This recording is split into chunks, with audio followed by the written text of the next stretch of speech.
California.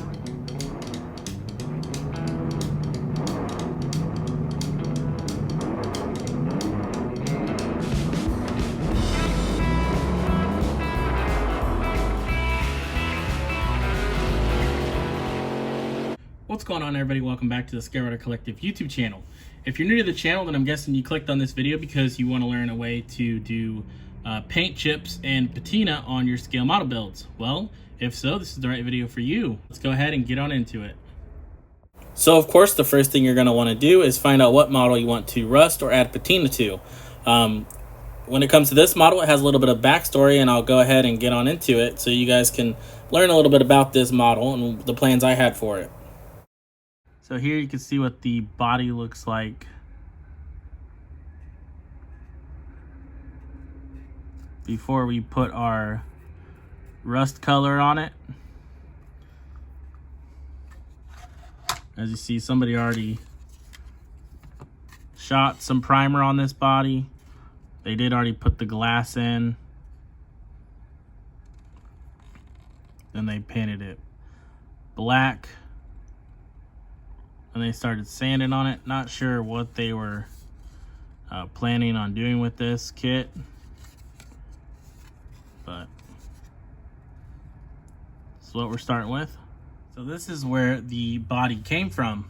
Somebody already started it, as you saw, and they painted it. Well, that's not the only thing they did. And as you saw in the car, the glass was already put into the body, and now it is marked missing. So there's an interior tub in here and a lot of parts, everything to build the kit that you need.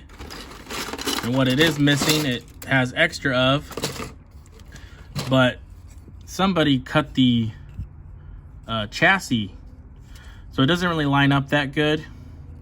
So initially this, I was gonna build this kit, but I didn't realize the fitment would be so poor with the rear axle and everything. But I got lucky a while back because I ran across this kit, 41 Plymouth. So I picked it up because it had glass. So I was going to use the glass initially from this kit to put in this kit. But like I said, the fitment is poor. So this one says it's a complete kit, but it was missing the V8 motor. It has a 6-cylinder, but it's missing that V8. And this kit happened to have the V8 in it. Like I said, it was pretty much a complete kit. I already started putting together the motor. That's one of the first things they tell you to do on the instructions. So I started putting it together, and then the rear half is where I ran into issues. So that's why I figured might as well just turn this into a rust build, another rust build, to do another rust tutorial for you guys. Since you guys seem to like the other one, I know this method is more known and everything, but figured I'd go ahead and put my video out there. All right, so I went ahead and got our base color on there. Now this is just a reminder, you don't have to do rust colors when you're doing this, or when you're doing the glue method that I showed, the white glue method from the last tutorial. You can do any color you guys want to have underneath your top coat. So I'm just doing rusty builds because I'm enjoying them right now, and figured what better way to show these methods than with rust and patina. So you can see how I shot over that black that was originally on this car with our rust colors that we've done before. So the things you're gonna want is some salt. So you just get this iodized salt. This is the Great Value brand. It doesn't matter what brand. Obviously, store brand is going to be cheaper. Then for your thicker flakes, you can get this kosher salt. This is going to be a thicker grain of salt, so it's going to give you bigger chips than what the iodized salt is going to give you.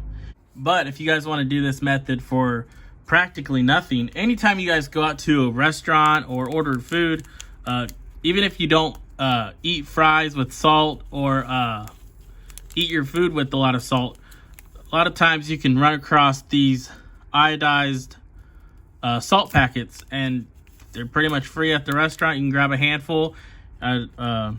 So this is a free way to put rust, patina, paint chips, things like that on your model builds for pretty much free. You know, if you go out to eat, you pay for your meal and you got a model material right there for you for free. So there's many ways you can get your salt to stick.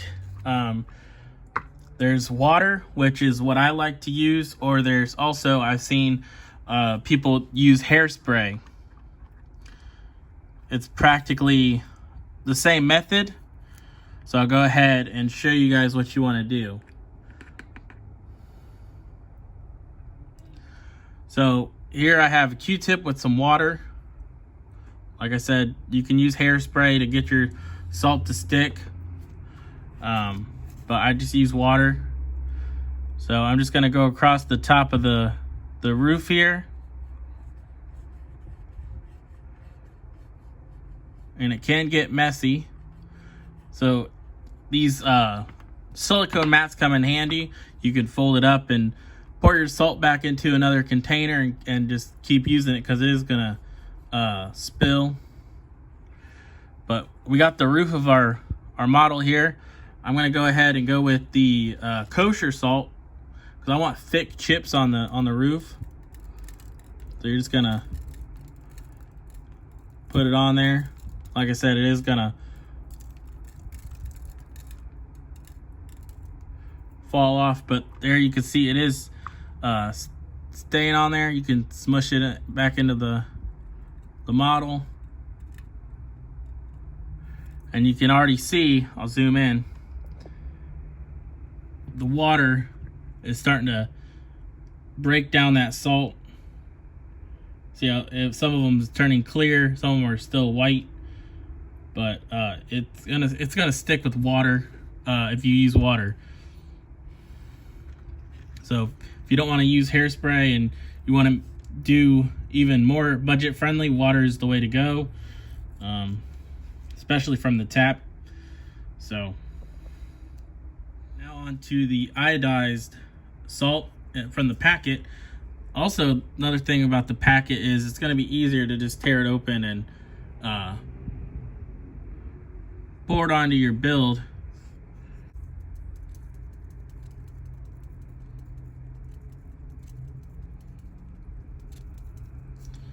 So this is going to give me some finer chips along that part right there. And then you can go in and you can do a combination of the two. So I already got two little chips right there.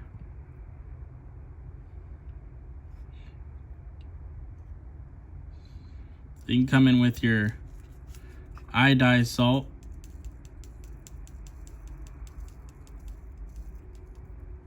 And go a little light. Then you can come in with some thicker pieces. Throw it right on top.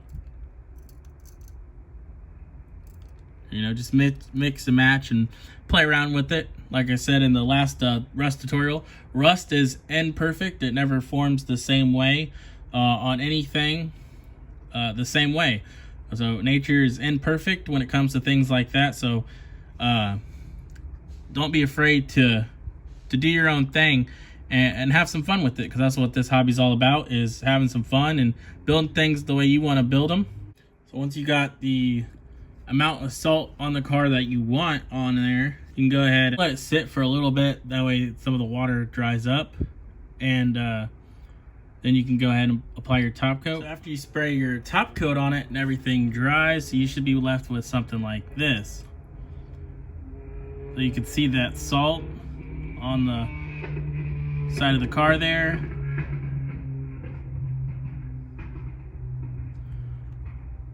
So what you can do again, just like the white glue method, take something like a toothbrush and just start scrubbing it off. Or you can also just rub your finger across it.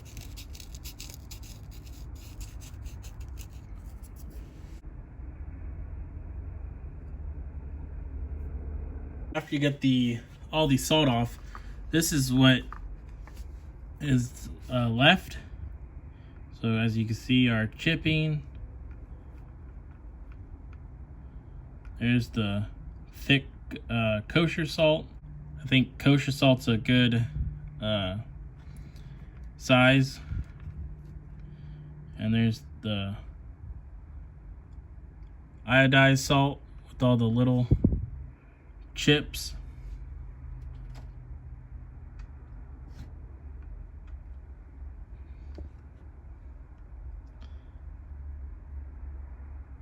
Again, didn't spray that much paint on the car. Just going for that worn out paint look. Another thing you can do is hit it with some sandpaper in certain spots, which is probably what I'm going to do. So it just depends on how far you want to go. But I figured I'd show you guys another way to weather your scale models with another tutorial. Like I said, this method has been out there for a long time. You'll also be left with a bunch of painted salt chips on your workbench after you take the salt off the model. So that's fun. At least you can see it. If you just get regular salt on your workbench, you might not really see it, but you're definitely gonna feel it. So like I said, make sure you do it under some sort of mat. That way you can keep your workspace clean. So like I said, another thing you can do is go over your build with some sandpaper. Just depends on how you want your build to look. So this is just another little quick tip in here.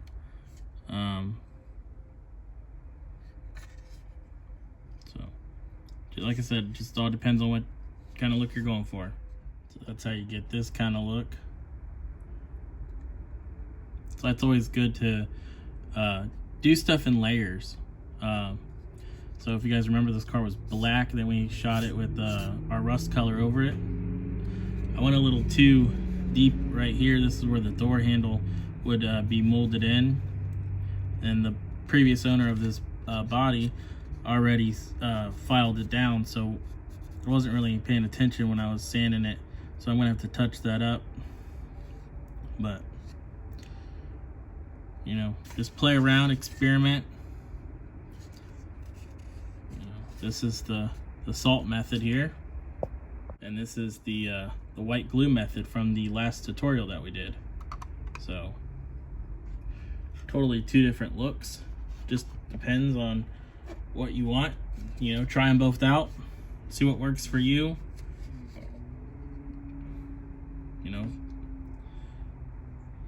you might like one or the other, but both of them are relatively inexpensive and very cheap. Like I said, you can even get free salt from the restaurants. So that's all I have for you on this one. Like I said in the last video, creative director has some video ideas. So if you have any video ideas, leave them in the comments down below. Leave a comment down below if you're going to be trying out the salt method, or if you used the salt method before. If you haven't subscribed yet, please consider subscribing. We just recently hit 2,000 subscribers. Every time you guys like, subscribe, and comment, it pushes us further in the algorithm and makes us go from being this big to this big at least to some extent, in the YouTube world. So I really appreciate it, and I really appreciate everybody watching. Like I said, that's all I have for you on this one, and I'll catch you guys on the next one. See ya. This show is brought to you by the family. Thank you. Like and subscribe.